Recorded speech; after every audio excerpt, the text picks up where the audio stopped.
Today I want to talk about relational readiness, from friendship to fiancés to family. I want to talk about the special people that God puts in our life that He wants us to love in a special way and how we do that. Now, God asks us to love everyone, but there are some people that He asks us to love a little more than others. So I'm not talking in this series about the general run-of-the-mill Christian type of love that we should have for all people. I'm going to be talking about personal, passionate love that we should have for our husbands, for our wives, and for our families. I'm talking about romantic love. I'm talking about Mr. Right, or I'm talking about the woman of your dreams. But beyond that, I'm talking about a love that goes the distance, because when we get involved with someone, we want it to be for life. Now, we say for better or for worse, but really what we mean is for better. We're not looking to get involved with somebody intimately for worse. We don't want to love them well just until the honeymoon's over. We want to love them well for life. If we want to love others well, we have to be prepared. And this is where relational readiness comes in. Preparation is key, and we have found this in so many areas of our lives. They did a study of consultants who were bidding on a particular project, and what they found in comparing the consultants who won the project versus the ones who did not win the project was there wasn't really any difference in how they were dressed when they made the presentation. The big difference that they discovered was among the consultants who lost, they averaged in preparation time for this meeting half hour of preparation. Of the consultants who won, they averaged 40 hours of preparation for that meeting. Now, we don't send troops off into battle until they've done boot camp, until they've done the war games, until they've worked through the scenarios. We don't even play a game without practice. And this last week, my daughter was telling me how in their practice, they went over scenarios. Okay, there's so much time on the clock. And here's what's going on in the game. How do we respond? So that when they get in the game and they actually face that scenario, they're prepared.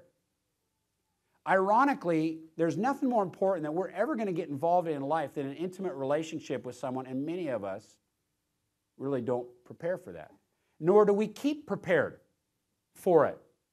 Because really, in relationships, we need to be lifelong learners.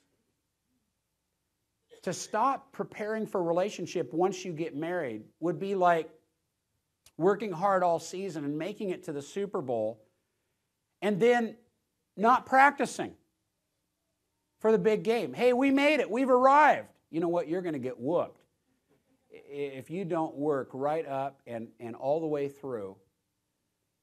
And this is the way it is in relationships. I think it takes a life to explore another person's heart and to map all that territory.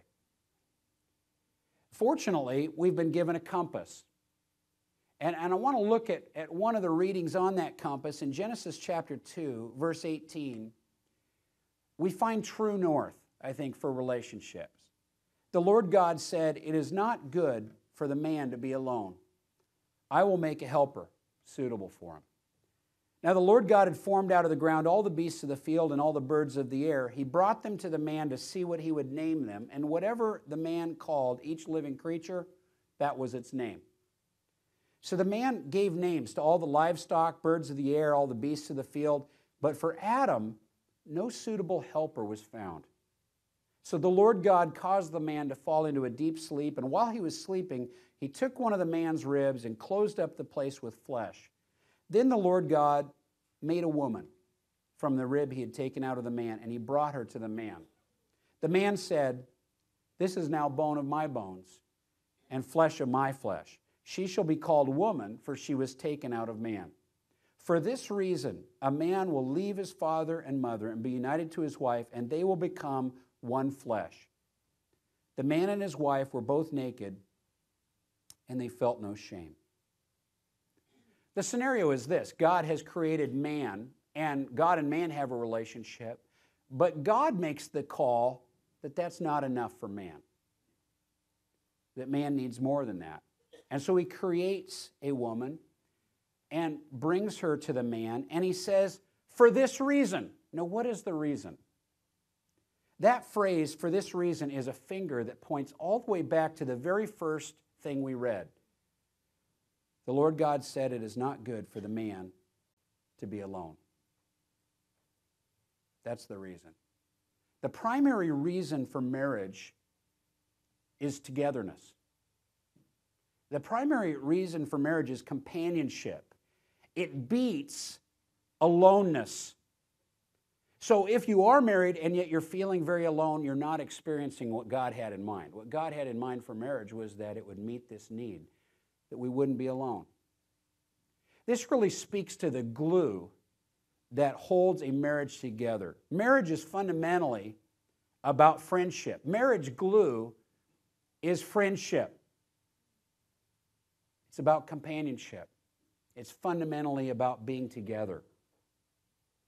What this means is that it's not about compatibility. Although you need compatibility.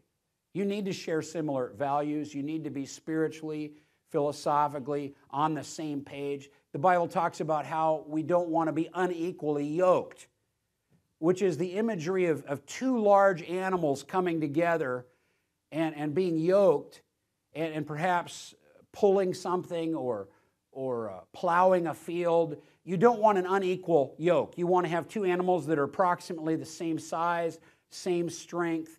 You don't want them going in different directions. You want them to be able to go together. You don't want one bigger than the other where it's going to pull always to the side. So spiritually, we need to be yoked together on a par with our partner. We need to find compatibility in a number of respects. But we all know people who have had similar interests, who have had similar spiritual heritage, who are now divorced. Why? Because they hate each other. Compatibility just means that we can put it together, but compatibility also means we can pull it apart. The glue that holds it together is not compatibility. The glue is friendship. It's not commitment. Although commitment is very important, and I think we would all recognize that and see that, but commitment sometimes just doesn't get it done. If you go out today and you decide that you're going to run a marathon, and I mean you are totally, 100% committed.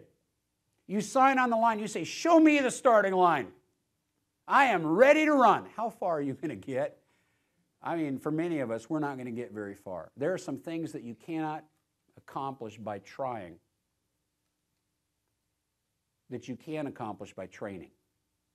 So commitment in and of itself doesn't get it done. It's not the glue that holds it together. We know people who have stood up on their wedding day and they have made vows of love and devotion to each other, and they have been totally sincere in what they've done, and yet they haven't been able to make it because that's not the glue. It's also not attraction.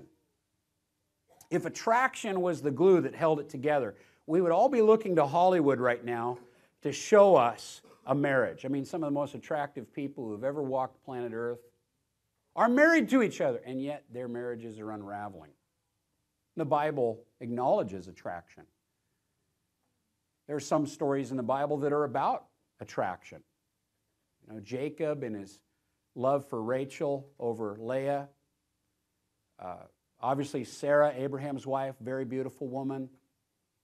Delilah, Bathsheba. Many men have fantasized about Eve, or what she must have looked like. And yet the Bible cautions us. In Proverbs 31:30, it says, charm is deceptive and beauty is fleeting, but a woman who fears the Lord is to be praised. Beauty is fleeting. Beauty is ultimately going to find the exit. And it's going to be out of here. It's going to be gone. What are we going to have left after that? 1 Peter 3:3-4 says, your beauty should not come from outward adornment, such as braided hair and the wearing of gold jewelry and fine clothes. Instead, it should be that of your inner self, the unfading beauty of a gentle and quiet spirit, which is of great worth